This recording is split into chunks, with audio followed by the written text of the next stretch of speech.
За сайн байцгаана уу хүүхдүүд. Өнөөдрийн хичээлээр хэмжигдэхүүн, өгөгдөл ба хөлсөгчийн тухай үзнэ.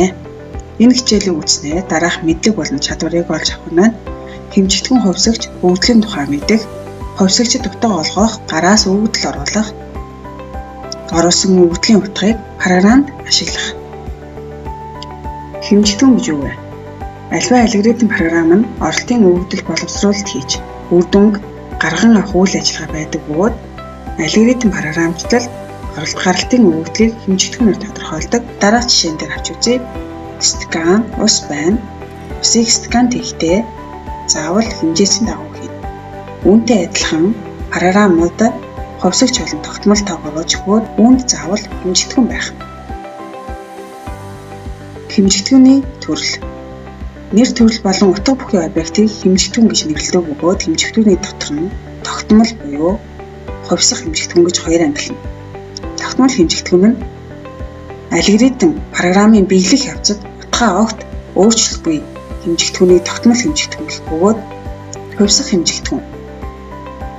Алгоритм биелэлтийн явцад утгаа өөрчилж байдаг хэмжигдэхүүнийг хувьсах хэмжигдэхүүн гэх бөгөөд түүнийг хувьсагч гэж нэрлэдэг. Хувьсгчийн нэрийг програмд дахин давтагдахгүйгээр оруулж өгнө. Хувьсагч гэж юу вэ? Програмчлалын ямар нэгэн хэлэнд програмын ажиллагааны явцад өөрчлөгдөж байдаг өгөгдөл хадгалах хэрэгсэл гэж байдаг. Эдгээрийг хувьсгчид гэнэ. Хувьсгч нь нэр болон утгаар тодорхойлогдно. Хувьсгч нь өгөгдөл хадгалах хэрэгсэл юм. Програмын хувьсгч нь оролт болон гаралтын завсрын өгөгдлийг төлөөлж байдаг.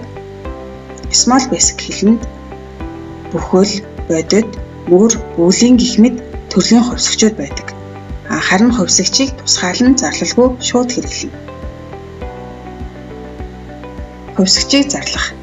Програмчлалын аль ч хэлэнд хувьсгчийн нэр болон сонгож болохгүй үг гэж байдаг.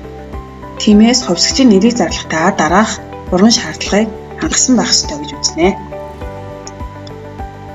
Нэгдүгээр, хувьсгчийн нэр нь заавал үсгээр эхлэх ёстой. Нэрэнд цифр болон доогуур зураасыг ашиглаж болно. Хувьсгчийн нэрд тухайн хэлний түлхүүр үгийг ашиглаж болохгүй. Small Basic хэлэнд 14 түлхүүр үг байдаг бөгөөд дээрийг ашиглаж болох байх дээ. Хувьсгчийн нэрийг юунд ашиглаж буйгаа тодорхойлж нэрээ тодорхой сонгож хэрэгтэй байна. Өгөгдөл гэж юу вэ? Өгөгдөл гэдэг нь програмаар боловсруулсан үр дүн гарган авахын тулд програм боловсруулж буй мэдээллийг хэлнэ. Өгөгдөл нь тоо болон тэмдэгтүүдээс бүрддэг бөгөөд програмд өгөгдлийг боловсруулахын тулд хувьсгчийг хэрэглэнэ. Хувьсгч нь програмд оруулсан өгөгдлийг хадгалах зорилгоор ашигладаг. Гараас утга оруулах програмыг Small Basic дээр бичиж үзье. Эндээс нэр гэсэн хувьсгчийг гараас оруулж хийж өгсөн бөгөөд нэр гэсэн хувьсгчийг дэлгэцэнд хэвлэн програмын үр дүнг харуулнаа. Энэ програмыг хэрхэн Small Basic програм дээр бичиж үр дүнг харахыг дараах бичлэгээс үзээрэй.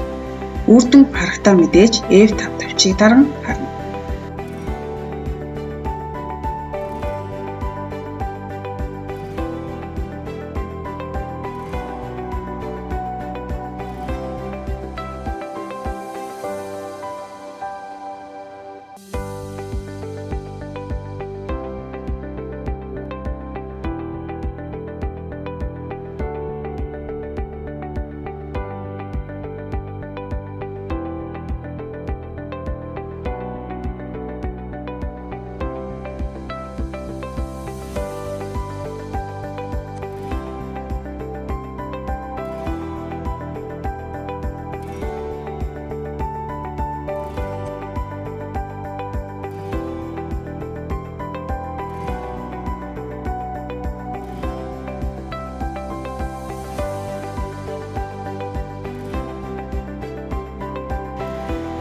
Хичээлийг идэвхтэй үзсэн сурагчдаа баярлалаа.